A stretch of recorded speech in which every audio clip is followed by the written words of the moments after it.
Halo guys, kembali lagi di Akademi Undercover Profesor ya. Sekarang masuk ke episode 10. Bagi yang baru mampir bisa maraton dulu dari episode pertama. Dan bagi yang mau ngasih donasi nih, bisa lewat super thanks. Dan langsung saja, enjoy the story. Rapat pun dimulai. Di sini direncanakan bagaimana caranya untuk menyusup dan merampok ke pelelangan yang akan diadakan keesokan harinya. Dengan berbekal blueprint dan informasi dari Alex yang sudah turun ke berangkas di episode sebelumnya. Informasi pentingnya yaitu, pertama, lelang diadakan 3 hari. Kedua, ada 3 buah berangkas, sebut saja berangkas 1, 2, dan 3. Lelang hari pertama adalah barang-barang di berangkas 1, hari kedua dari berangkas 2, dan hari ketiga itu berangkas 3. Informasi ketiga, penyimpanan barang di setiap brankas dikelompokkan sesuai dengan seberapa berharganya barang itu. Semakin tinggi brankas ya maka semakin berharga. Dan barang yang diinsar MC kita ada di brankas ketiga. Brankas yang berisi barang-barang yang paling berharga. Itu berarti barang tersebut akan dilelang di hari ketiga. Tapi di sini MC kita punya pendapat lain, yaitu melakukan perampokan pada hari kedua. Mengingat kalau hari ketiga pasti keamanan akan diperketat, terutama di brankas 3. Dan jika hari pertama pasti akan sangat ramai. Rapat pun mencapai kesimpulan dan rencana akan dilaksanakan seperti semula. Berarti tidak ada perubahan apapun.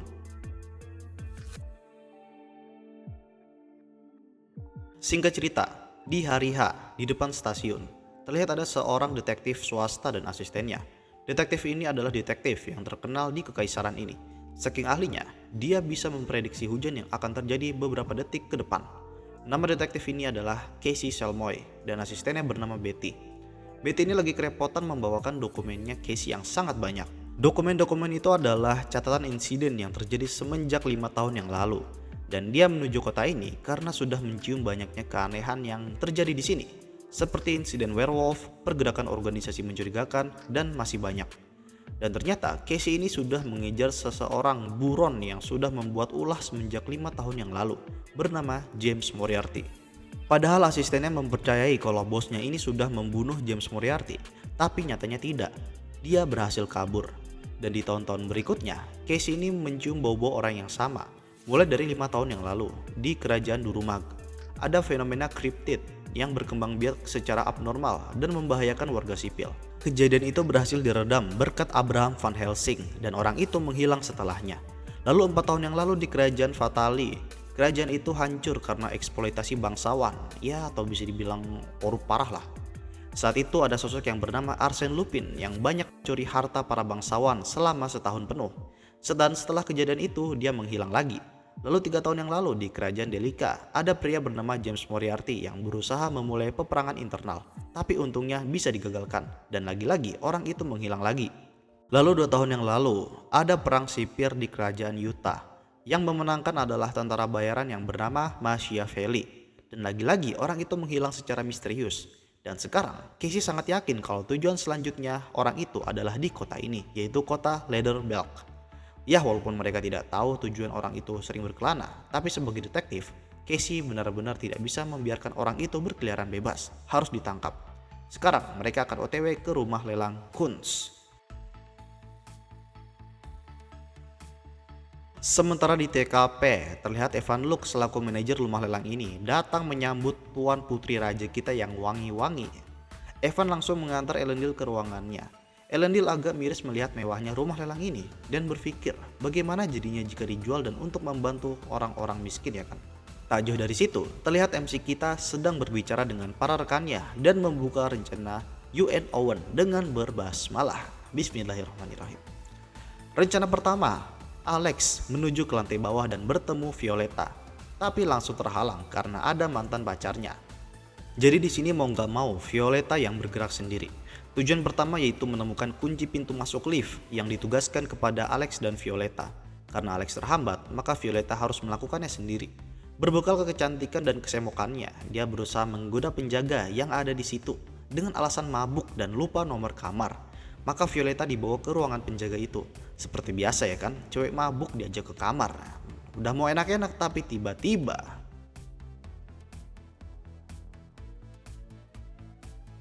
hahaha, hanya dengan satu gerakan. Setelah penjaga itu pingsan, Violeta mulai mencari kuncinya. Ruangan ini berisi semua kunci keamanan. Violetta langsung mencari kunci untuk masuk lift. Sementara itu di aula utama, pelelangan sedang berlangsung. Barang lelang kali ini adalah sebuah permata yang konon dihasilkan dari air mata Putri Duyung. Banyak yang memasang harga mahal sampai 200 juta. Melihat itu, putri raja kita lagi-lagi miris melihatnya. Boros bedah. Dan ternyata ada Casey di sebelahnya dan mengetahui kalau permata itu palsu, bukan dari air mata Putri Duyung sungguhan. Setelah menyapa Elendil, mereka mengobrol sambil memamerkan kemampuan investigasinya. Karena sebelumnya si Casey ini belum pernah bertemu dengan putri raja yang wangi ini. Casey memperkenalkan diri dan ternyata Elendil ini mengetahui sosok Casey, seorang detektif terkenal dan penyihir air yang mempunyai gelar Caledon Greenwater. Casey memberitahu tujuannya berkunjung ke sini, sebut saja intuisi detektif. Berpindah ke MC kita, dia secara tidak terduga bertemu lagi dengan Evan Luke yang mengenalnya sebagai Luger Chelsea semenjak acara penyambutan guru baru tempo hari. Evan mengajaknya mengobrol tapi MC kita langsung pamit. Evan malah memerintahkan pengawalnya untuk melayani si Luger ini dan menegaskan kalau dia ini tamu yang penting. Gara-gara ini, MC kita tidak bisa bergerak sesuka hati dan butuh bantuan. Mendengar itu, Hans dan Afra bergerak. Dia lagi di luar nih, ingin menyusup ke dalam sambil memegang sebuah alat yang bentuknya mirip dengan remote dan lagi menunggu sinyal masuk. Tiba-tiba ada penjaga yang memergokinya. Dikira langsung busted ya kan, tapi Arfa yang posturnya kecil dianggap sebagai bocah yang lagi nyasar. Mau ditanyain malah ditinju dong, langsung pingsan. Penjaga ini langsung diikat dan disembunyikan di tumpukan sampah. Dan lagi-lagi ada penjaga. Dia mencari penjaga yang barusan habis ditinju. Untungnya Arfa bisa meniru suara penjaga sebelumnya untuk menipu penjaga yang baru ini. Katanya lagi kencing di balik gang, jadi jangan kesini ya kan. Setelah aman, maka langsung ke rencana berikutnya. Berpindah ke Alex, dia berhasil lolos dari mantannya dan langsung menuju lantai bawah untuk bertemu Violetta. Setelah bertemu dan mengambil kunci, lanjut ke rencana berikutnya. Masuk ke lift bersama dengan Pantos. Dengan mudahnya dia melewati para tamu tanpa terdeteksi. Ini adalah kemampuan khusus Beastman untuk menyembunyikan diri menggunakan spirit. Singkat cerita, mereka tiba di dekat pintu masuk lift dan mendapati banyaknya penjaga. Penjaga-penjaga itu ditambahkan pada hari pelelangan, sesuai dengan prediksi. Alex dan Pantos sudah di posisi kali ini, dan Sheridan yang bergerak.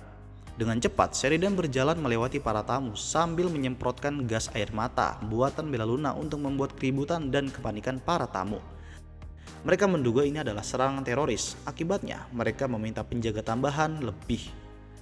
Para penjaga lift sebelumnya bergerak dan menyisakan 2 orang penjaga lift. Melihat ini, Alex dan Pantos muncul. Alex berusaha untuk membacot agar para penjaga itu percaya kalau Alex ini temannya Evan dan ingin mencarinya. Tapi, kelamaan bedah. Hantaman itu membuat penyok baju zirah penjaganya. Lumpuhnya penjaga lift menandakan sinyal untuk langkah selanjutnya. Hans dan Arfa bergerak lagi. Mereka menuju lift. Kembali lagi ke aula utama di tengah pelelangan, MC kita memantau para penjaga yang memerhatikannya. Kelihatannya walkie-talkie itu tidak ada keributan apapun, jadi amanlah. Dan ternyata dia baru nyadar kalau di belakang sana ada seseorang yang sangat berbahaya, yaitu Casey Selmoy. Flashback ke masa lalu, orang yang dicari-cari Casey itu adalah MC kita ini. Di air terjun, mereka melakukan pertarungan terakhir kali. MC kita sebagai James Moriarty melawan Casey Selmoy dan pada akhirnya mereka berdua jatuh ke jurang. Selain Terina, Casey ini adalah salah satu musuh yang merepotkan bagi MC kita ini. Sebenarnya ngapain orang itu di sini sekarang? Tapi melihat gelagatnya, sepertinya Casey belum tahu rencana perampokan UNON ini sih. Kalau sampai ketahuan bakal gagal tuh planning selama seminggu ini. Ya semoga aja dia nggak menyadari apa yang sebenarnya sedang terjadi di dalam ya kan. Sementara itu, terlihat seseorang mengantuk. Dia adalah penjaga di ruang pengawas. Artefak yang digunakan untuk memantau tidak menunjukkan gejala yang aneh. Ini ya artefak CCTV ya kan. Tiba-tiba ada yang aneh nih. Tayangan artefak di ruangan kedua tiba-tiba keset-keset gimana gitu. Awalnya dikira cuma error dikit lah, tapi beneran dong ada penyusup tiba-tiba di ruang brankas 2. Penyusup itu masuk melalui dinding padahal ruangannya ada di basement. Nah, ini berarti digali dong ya. Melihat itu, mereka langsung melaporkannya dan sampai ke Evan Luke. Evan Luke langsung sigap menyiapkan banyak penjaga berzirah lengkap untuk menuju ke brankas kedua. Evan yang langsung memantau dari ruangan CCTV sambil komando. Dia benar-benar khawatir. Itu brankas isinya mahal semua woi. Waduh, gimana nih? Penjaga dibagi menjadi dua kelompok, satu untuk memindahkan barang di brankas nomor 3 ke lokasi yang lebih aman dan satu lagi untuk menangkap penyusup yang ada di brankas nomor 2. Jadi ini kira-kira kayak prosedurnya gitu ya. Kalau ada yang dirampok maka semua barang-barang penting harus dipindahkan. Semua dikira berjalan lancar. Pada saat masuk ke brankas nomor 2 ternyata zong, gak ada siapa-siapa. Ternyata CCTV-nya dihack cuy. Memang bukan kaleng-kaleng rencana MC kita ini ya guys. Evan yang kaget masih berusaha bersikap tenang dan menyuruh tim penyerang yang ada di brankas nomor 2 menemani tim pemindah di brankas nomor 3. Ajudannya berpikir, apa tujuan orang itu menukar rekaman yang dan ditampilkan di CCTV itu? Dan benar saja, dia baru sadar kalau ini adalah jebakan. Tujuan aslinya memang brankas nomor 3. Tim penyerang juga tidak bisa menuju ke brankas nomor 3. Liftnya sudah dihancurkan. Mereka benar-benar terjebak, tidak bisa keluar dari bawah tanah. Sudah nggak ada penjaga lagi dan mau minta bantuan polisi. Tapi itu ditunda dulu, pasti nanti bakal kacau acara pelelangannya kalau informasi ini bocor keluar. Evan benar-benar mati kutu, dia nggak tahu harus ngapain. Ajudannya langsung sigap mengambil alih dan langsung mendatangi brankas nomor 3. Tapi pintu ruangan CCTV ini dikunci ternyata. Sebelumnya itu Sheridan diminta MC kita untuk membuat perangkat yang berfungsi untuk meretas transmisi. Memang bukan kaleng-kaleng MC kita ini ya guys. Dan pada akhirnya mission sukses. BTW ini kayak Mission Impossible di manhwa ya. Sementara itu 30 menit sebelumnya, kedua penjaga yang sudah dihabisi oleh Pantos dilucuti pakaiannya. Hans dan Arva datang untuk melanjutkan rencana. Mereka memakai pakaian penjaga itu dan menyamar sebagai tim pengangkut yang menuju brankas 3. Alex dan Vantos juga berencana menyamar dan mencari penjaga untuk dilumpuhkan. Setelah itu mereka menggunakan pakaiannya juga dan ikut menuju brankas 3. Singkat cerita, setelah kelompok dibagi, mereka langsung melaksanakan tugasnya masing-masing. Setelah barang-barang penting diamankan dan siap diangkut, sesampainya di lift, ketika timingnya sudah pas,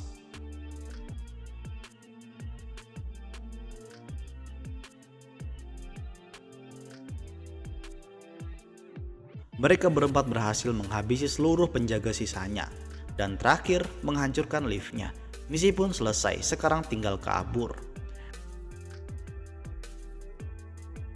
Singkat cerita, semuanya sudah siap di luar mau kabur. Tapi di sini Hans mau menemui MC kita dulu untuk memastikan sesuatu.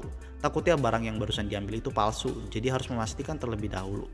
Dari jauh, Hans kagum kepada rekan-rekannya. Mereka semua adalah ahli, bisa melakukan banyak hal. Sedangkan dirinya hanya bisa mengumpulkan informasi. Mulai overthinking dah nih, takutnya akan dibuang ya kan. Tapi santuilah, gak bakal kok cuma overthinking aja. Setelah janjian dengan MC kita, baterai walkie-talkie-nya habis. Jadi mereka akan bertemu di aula tengah. MC kita memperhatikan petugas yang mulai panik dan pergi dari situ. Sementara Hans sudah sampai di ruangan yang sepi. Dikira itu sepi gara-gara obat tidur yang sebelumnya. Dan ternyata ada orang yang mencurigakan di situ. Tapi entah kenapa orang itu tiba-tiba menyerang Hans. Sementara itu, tiba-tiba ada sebuah ledakan di ruang utama pelelangan. Ternyata ada sekelompok perampok menyerang. Semua orang langsung dihabisi, gak peduli mau rakyat jelata atau bangsawan. Tapi ini kan pelelangan, gak mungkin ada rakyat jelata di sini ya kan. MC kita yang heran langsung saja cabutlah, gak pakai lama. Tapi ada seseorang yang menuju ke arahnya. Orang itu memakai bom bunuh diri. Ini jadi flashback di awal-awal saat MC kita diserang oleh tentara pembebas di kereta. Apakah ini adalah organisasi yang sama? MC kita heran, apa-apaan penyerangan ini? Dari jauh ada yang berteriak. Ternyata ada juga yang menggunakan sihir terkutuk atau bisa disebut black magic. Waduh, makin kacau nih. Udah ada tentara pembebas ditambah lagi black magician. Memang sudah banyak yang mengincar rumah lelang ini. MC kita khawatir akan keselamatan Hans. Sementara itu Elendil panik. Walaupun dia sudah berhasil keluar, tapi malah bertemu dengan musuh lagi. Waduh, mana gak ada bodyguardnya lagi. Nyesal juga datang sini. Mendingan mah turu aja di akademi ya kan. Pas banget mau dihajar, untungnya ada bantuan. Ya, detektif Casey datang menyelamatkannya. Dengan mudah para perampok itu dilumpuhkan menggunakan sihir airnya. Di sini juga terlihat kalau bom yang dipakai mereka nggak bisa meledak karena dibasahi oleh Casey dengan sihir airnya. Perampok itu juga dikurung di dalam gelembung. Ini bener-bener ahli penggunaan sihir airnya. Mungkin orang yang disinggung MC kita sebagai pengguna satu elemen ini adalah si Casey ini ya. Semua perampok di situ sudah dilumpuhkan, ditambah ada kesatria Nightcrawler yang datang membantu. Situasi ini membuat mereka heran. Kenapa tiba-tiba ada perampok dan penjaga itu serentak turun ke bawah? Lagi mikirin itu, tiba-tiba ada yang sesuatu tidak beres nih. Flashback, Hans mengobrol dengan MC kita. Dia heran, Hans ini tahu kalau dirinya adalah pengecut, gak bisa bertarung. Tapi kenapa kok diterima ke dalam kelompok sama MC kita? Apa alasan yang membuat MC kita ini menerima Hans sebagai rekannya? Sebenarnya MC kita ini yang paling paham akan kekuatan Hans. Itu adalah kekuatan yang paling kuat yang pernah ditemuinya. Seberapa bahayanya dan tanggung jawabnya. Hans ini sebenarnya hanya takut kalau dia melukai seseorang dengan kekuatannya itu. Lalu Hans menceritakan masa lalunya saat di panti asuhan. Dia yang awalnya pendiam, tiba-tiba ada gadis yang akrab dengannya. Saking dekatnya Hans menganggapnya sebagai saudara perempuannya. Tapi suatu hari gadis itu membawa anak anjing lucu pulang ke panti. Hans gemas dan dia mengelusnya.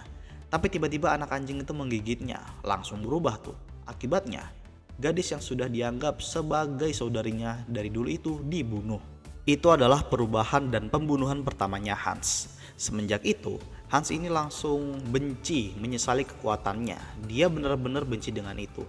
MC kita paham dengan kondisinya, tapi ada di mana saatnya harus menghadapi kenyataan. Hans diberikan sebuah pisau dari taring hewan buas yang tidak diketahui jenisnya. Ini hanya digunakan untuk pilihan terakhir jika Hans sanggup menghadapi kekuatannya dan tidak kabur seperti biasanya. Hans terbangun dari pingsannya. Dia sudah tidak berdaya setelah terkena serangan sebelumnya. Orang yang menyerang Hans tiba-tiba ternyata mereka juga berniat untuk merampok rumah lelang Kunz ini dan berterima kasih kepada siapapun yang memperlemah keamanan rumah lelang ini. Relik yang Hans dibawa diambil, gak terima dong. Hans masih mati-matian mempertahankan relik itu untuk diberikan kepada MC kita. Melihat itu, si gendut menghajar Hans lebih parah, ditendang lah, diinjak-injak lah, sampai Hans sekarat. Ditambah lagi, sihir yang menyerangnya sebelumnya itu adalah sihir kutukan atau dark magic. Udah sekarat, mau mati, penyesalan pun bermunculan.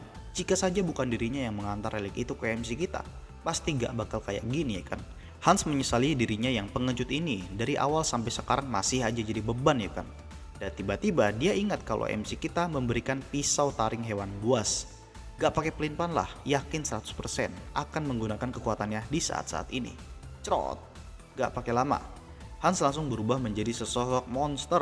Penyihir yang tadi menyerangnya juga kaget. Gak sempat melawan langsung habis. Sementara Casey, Pantos, dan MC kita juga menyadari ada yang aneh nih. Cuma MC kita yang paham kalau itu adalah Hans.